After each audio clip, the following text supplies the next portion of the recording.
Ladies and gentlemen, buckle up because the baseball offseason just got absolutely wild.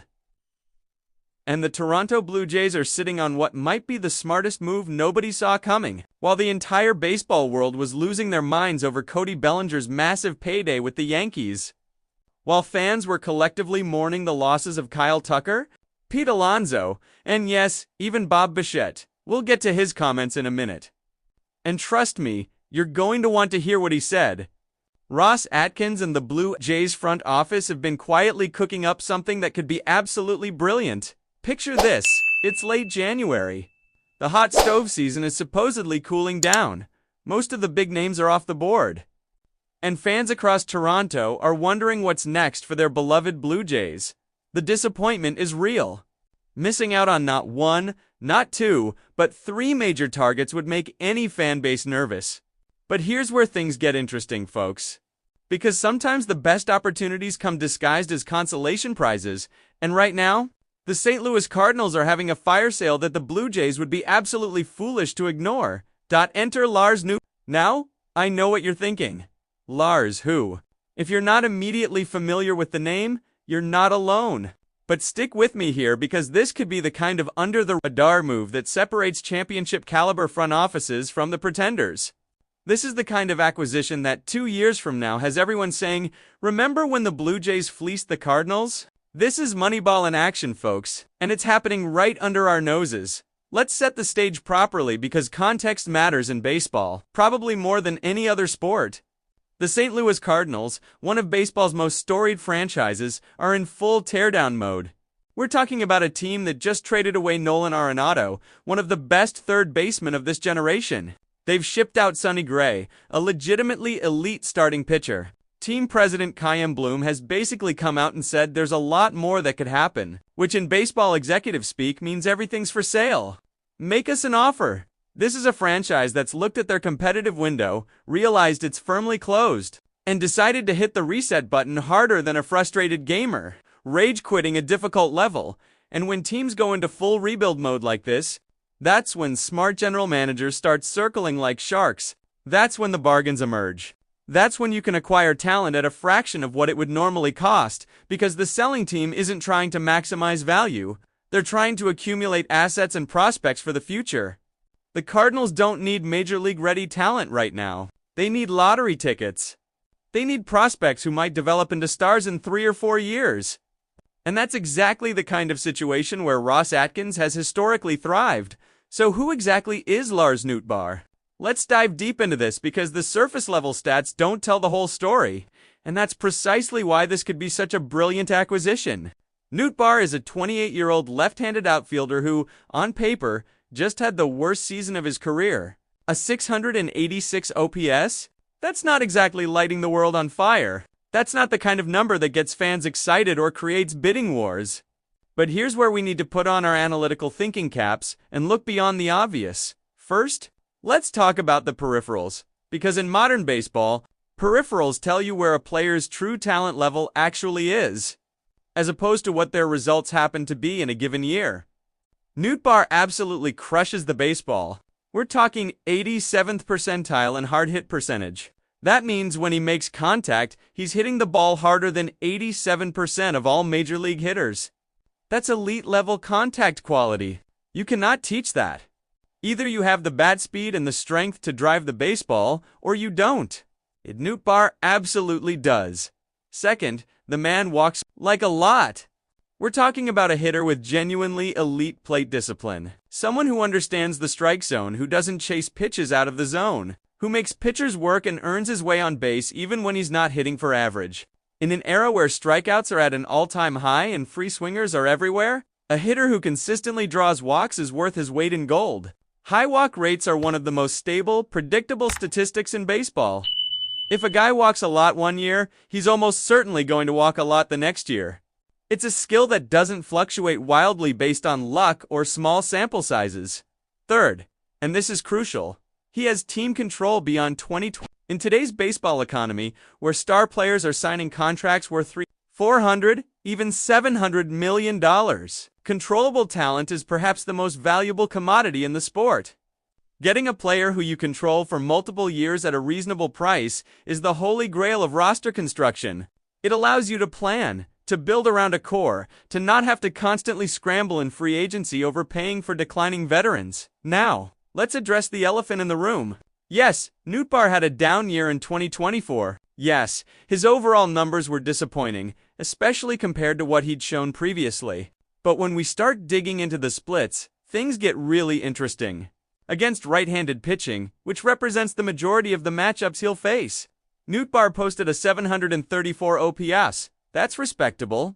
That's useful. That's the kind of production you can absolutely work with.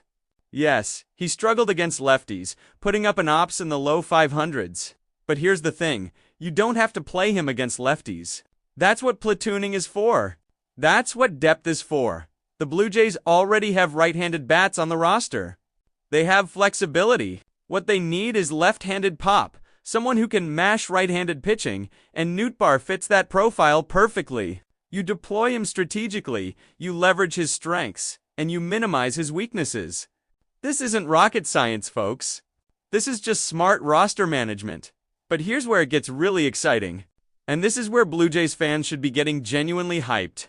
Imagine what happens when you take a player with Nootbar's raw tools, his hard-hit ability, his plate discipline, and you put him in the lab with Dave Hopkins. If you've been paying attention to what Hopkins has done with the Blue Jays' hitting development, you know this isn't just some random batting coach. This is a guy who has turned around careers, who has helped hitters unlock levels of production they'd never shown before. The man is a wizard with swing mechanics, with approach, with helping hitters optimize their launch angles and their contact quality. Look at what Hopkins did with other Blue Jays hitters who came to Toronto and suddenly found another gear. Look at the adjustments he's helped players make. Now imagine Nootbar, who already hits the ball incredibly hard, who already has elite batted ball data, working with Hopkins to make some minor adjustments. Maybe it's a slight change in swing path. Maybe it's an approach tweak to help him get to more pitches in the zone. Maybe it's something with his stance or his timing. Whatever it is, the upside is tantalizing. We're talking about the potential to get a guy back to his 2022 form when he posted nearly an 800 OPS and was worth over 3 wins above replacement. That version of Lars Nootbar is a legitimate starting outfielder on a playoff team. And here's the absolute best part. The Blue Jays can probably get him for a song. We're not talking about giving up a top 5 prospect here. We're not talking about gutting the farm system, because Nootbar is coming off a down year. Because the Cardinals are desperate to move players and accumulate assets. The Blue Jays could likely land him for something like a top 15 prospect, maybe even a top 20 guy. That's nothing. That's the kind of prospect that has like a 15 or 20% chance of ever becoming a productive major leaguer. You're trading uncertainty for a known commodity. A guy who's already proven he can perform at the major league level, Keegan Matheson, who knows the Blue Jays organization as well as anyone, and who's been on multiple podcasts discussing their offseason strategy, has directly linked Toronto to both Nootbar and Alec Burleson from the Cardinals. And this was before Cody Bellinger signed with the Yankees, which makes the connection even stronger now. With Bellinger off the board, the Blue Jays' outfield options have narrowed considerably, and suddenly a trade with St. Louis makes even more sense. Matheson has repeatedly talked about how Ross Atkins is always good for at least one significant trade each year. Last year it was Andres. The year before there were multiple deadline deals. Atkins doesn't just sit on his hands. He's always working the phones, always looking for an edge, always trying to find value in places other teams aren't looking.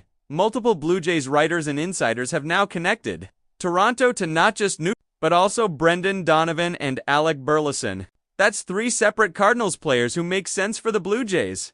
All with different price points, all with different skill sets. Donovan would cost significantly more in terms of prospect capital because he's a more proven, more versatile player. Burleson is somewhere in the middle. But Nootbar represents the best value proposition, the sweet spot between cost and potential return. Here's what a lot of fans might not immediately understand. This isn't about Nootbar being a massive upgrade over someone like Nathan Lukes, the current depth outfielder on the roster. It's not about replacing anyone currently in the starting lineup. This is about adding depth, adding options, and most importantly, hedging your bets against the inevitable regression that's coming somewhere in the lineup. Let's be real for a second. George Springer is 35 years old. Father Time is undefeated in baseball, and while Springer had a nice bounce-back year, betting on him to repeat that performance at his age is risky at best. Nathan Lukes is a nice story, but he's also never been more than a fourth outfielder type. And counting on him for significant production is probably not wise. Baseball is a game of probabilities and contingencies. You need depth because injuries happen, slumps happen. Age catches up with players. By adding Nootbar, the Blue Jays would be giving themselves insurance, giving themselves options, giving themselves the flexibility to navigate the long, grueling 162-game season. Maybe Nootbar becomes a platoon bat who mashes against righties. Maybe he becomes your everyday right fielder if Springer gets hurt or falls off a cliff. Maybe he's your bench bat who can pinch hit in crucial spots. All of those scenarios represent value, and you'd be getting all of it for minimal prospect cost.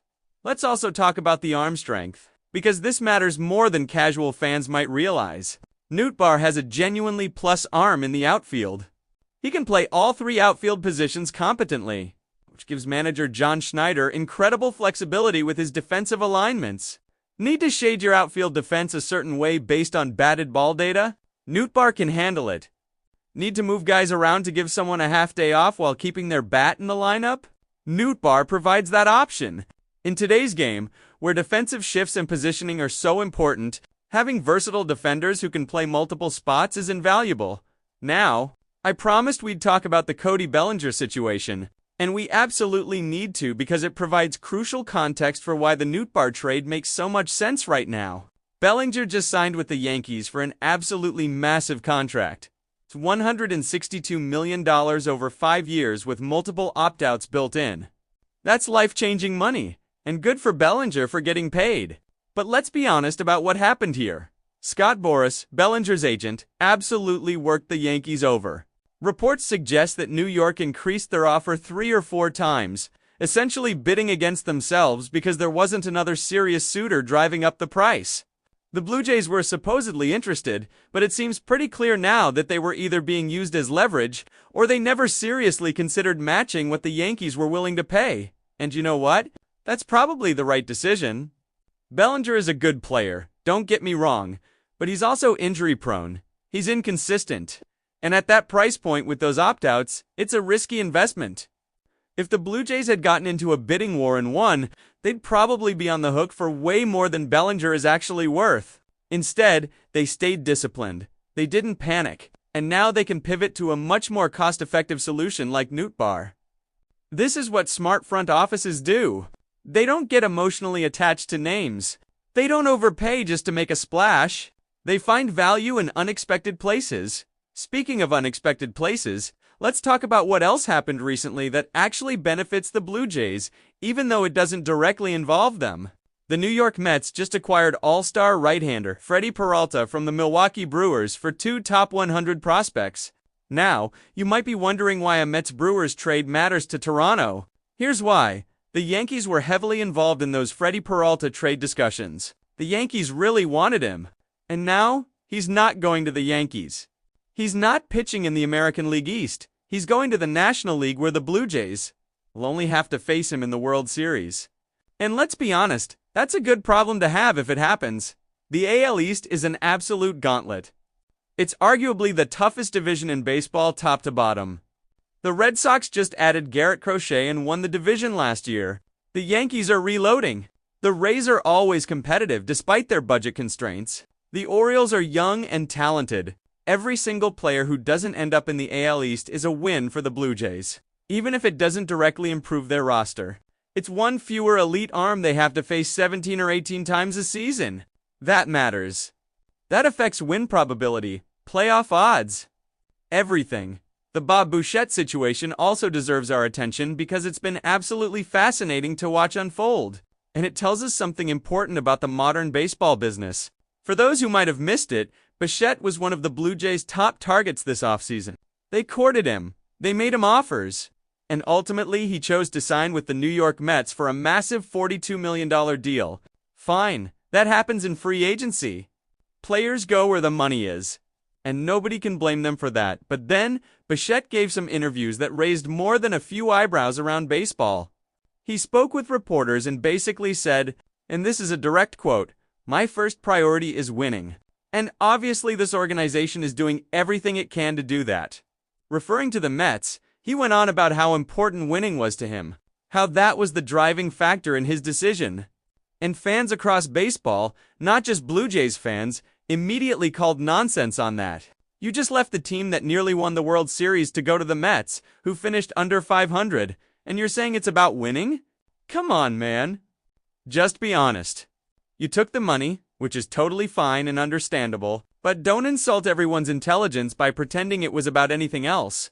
To his slight credit, when pressed further, Bichette did acknowledge that the Blue Jays had been in touch with him throughout the entire offseason, that they'd shown real interest, but that ultimately he made the decision he needed to make. Translation, they showed him the money, and he took it. That's the business of baseball, folks. There's no loyalty anymore, no hometown discounts, no taking less to stay with a contender. Players get one chance at generational wealth, and they're going to maximize their earnings. You can't blame them for that. You also don't have to pretend it's about anything other than the dollars and cents.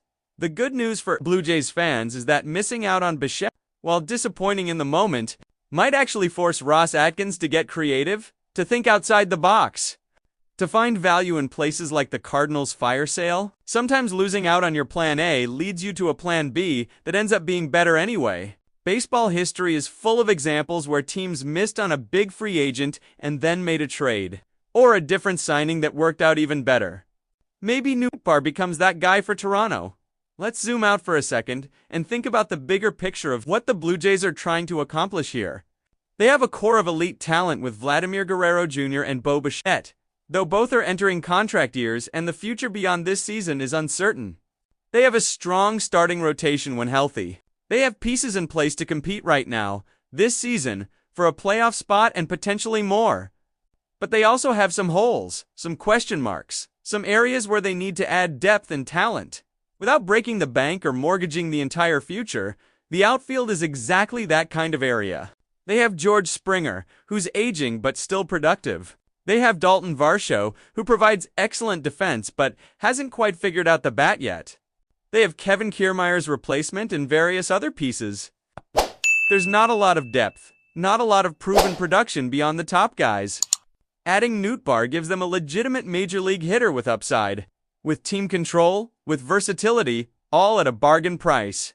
It's the exact kind of move that championship teams make, filling in the gaps around their stars without overspending. And let's talk about the prospect cost one more time because this is crucial to understanding why this trade makes so much sense. The Blue Jays farm system has been slowly but surely improving. They've got some nice pieces in the pipeline, some legitimate prospects who could develop into contributors. But they're not a top 5 farm system. They're not loaded with can't-miss superstars, which means they have prospects they can afford to move. Guys who are nice lottery tickets but who aren't untouchable foundational pieces. Trading someone like a top 15 prospect.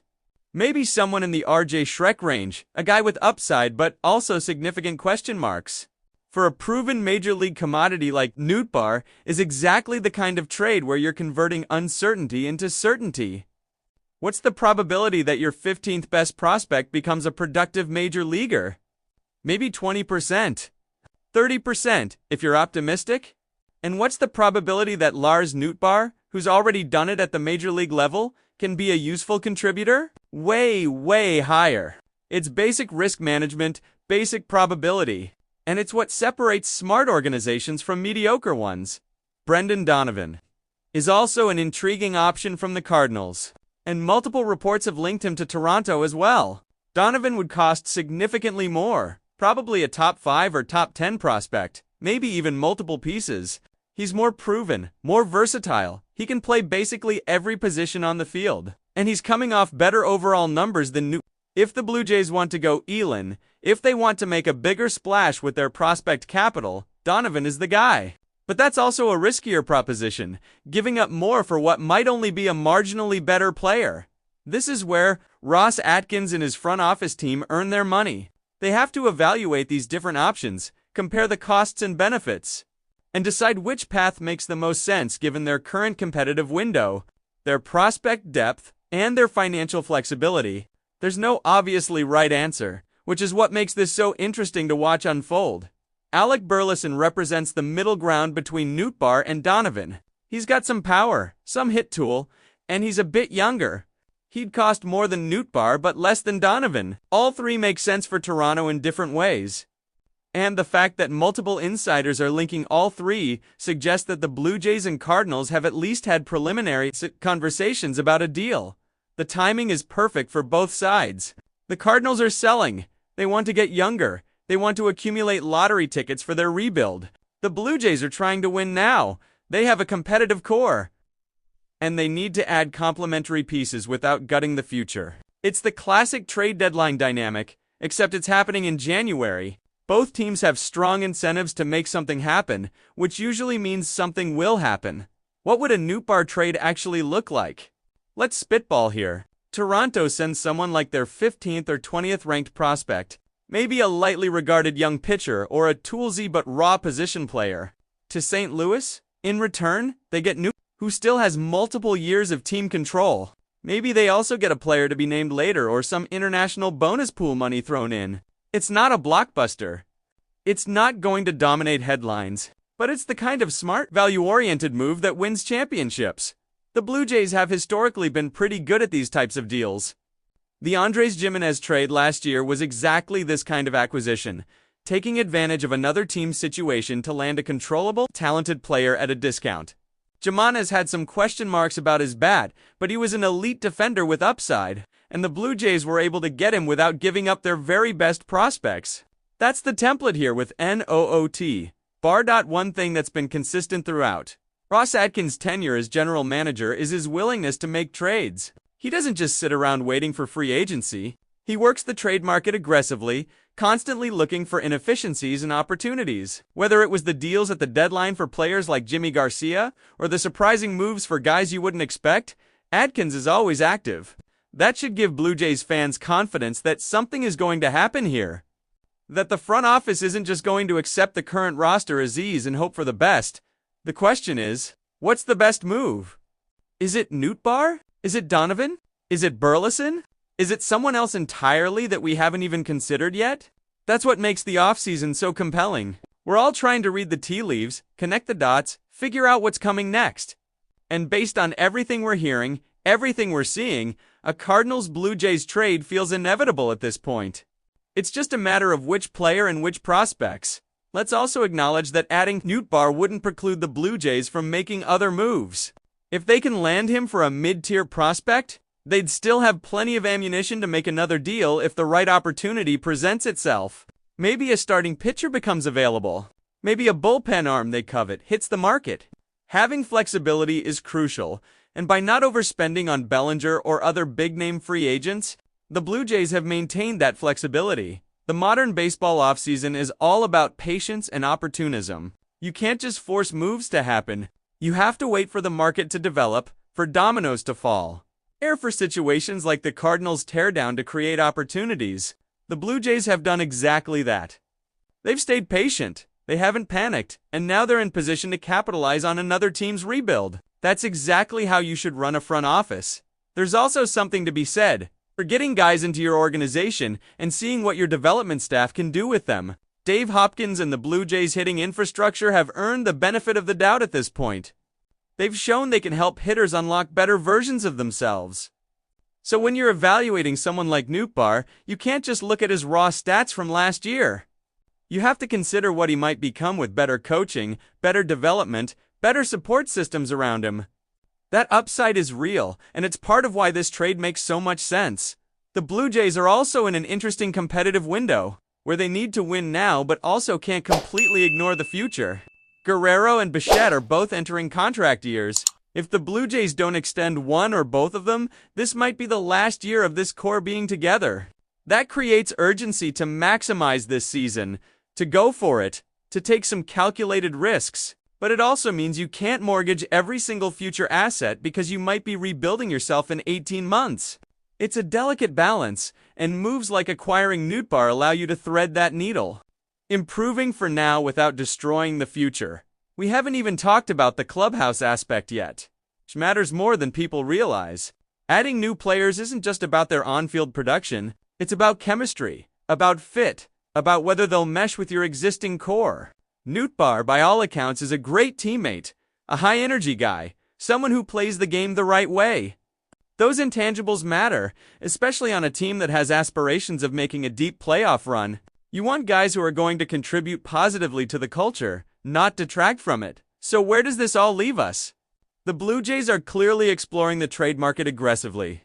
They've been linked to multiple Cardinals players, with Nootbar representing perhaps the best value proposition of the bunch. The cost would be reasonable, probably just a mid-tier prospect.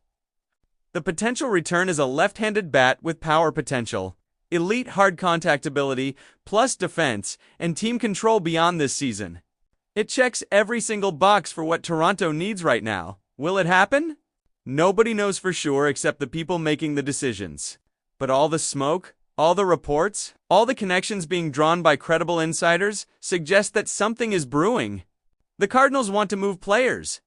The Blue Jays want to add depth. Both teams have incentives to make a deal. The only question is when, not if. And here's the thing that should excite Blue Jays fans the most. This isn't the only move coming. Ross Atkins has shown time and time again that he's always working on multiple fronts, always exploring different avenues to improve the roster. Even if they make the Nootbar trade, there will be other moves, other additions, other ways they try to get better between now and opening day. This is just one piece of a larger puzzle. The offseason isn't over. Spring training is still weeks away. There's plenty of time for more dominoes to fall, more trades to happen, more opportunities to emerge. But right now, in this moment, the Lars Nootbar situation represents exactly the kind of smart, value-oriented, Loris Kierward move that championship organizations make. It's not sexy. It won't dominate SportsCenter. But it's the kind of deal that in September, when the Blue Jays are fighting for a playoff spot and Nootbar delivers a clutch hit or makes a game-saving catch, everyone will look back on as a crucial moment in their season. The Blue Jays have been given a golden opportunity here with the Cardinals' fire sale. And if they're smart, they'll take full advantage of it. This is their chance to add talent without overpaying, to improve the roster without destroying the farm system, to get better for both now and the future. Everything we're hearing suggests they understand that opportunity and are prepared to seize it. Now we just have to wait and see if they pull the trigger and get it done. Baseball is a game of inches. It's small advantages compounding over 162 games into meaningful differences in the standings. Adding Lars Nootbar might not seem like a franchise-altering move, but it could be the difference between making the playoffs and missing out. Between a first-round exit and a deep run, those marginal gains matter. And smart teams understand that championships are built, not just through blockbuster signings, but through accumulating these kinds of advantages wherever you can find them. So, Blue Jays fans, keep your eyes on the Cardinals. Keep watching for Ross Atkins to work his magic. Keep believing that this front office knows what it's doing, even when the moves aren't the splashy headlines everyone wants. Because sometimes the best moves are the ones nobody saw coming. The ones that fly under the radar until they prove to be brilliant. Lars Nootbar might just be exactly that kind of acquisition. Alright folks, that's where we stand right now with the Blue Jays and their potential trade targets from St. Louis. If you made it this far, I appreciate you sticking with me through all of this analysis. Now I want to hear from you in the comments below. Do you think the Blue Jays should pull the trigger on a Lars Nootbar trade? Would you rather see them go after Brendan Donovan even though he'd cost more? Or is there a completely different player you think they should target? Let me know your thoughts. Let's get a discussion going. Because this is the fun part of the offseason, debating all the possibilities before they actually happen. If you enjoyed this deep dive and want to stay updated on all the latest Blue Jays news, rumors, and analysis, make sure you smash that subscribe button and hit the notification bell so you never miss an upload. I've got tons more content coming your way as we get closer to spring training and the start of the season. Drop a like on this video if you found it helpful or entertaining. And share it with your fellow Blue Jays fans who might be interested in this Nootbar situation. The offseason is heating up, folks, and we're going to be covering every single development as it happens. This is the most critical time for shaping the roster. And you can bet Ross Atkins and the front office are working around the clock to find ways to improve this team. Stay tuned, stay engaged, and let's ride this off-season journey together. Thanks for watching.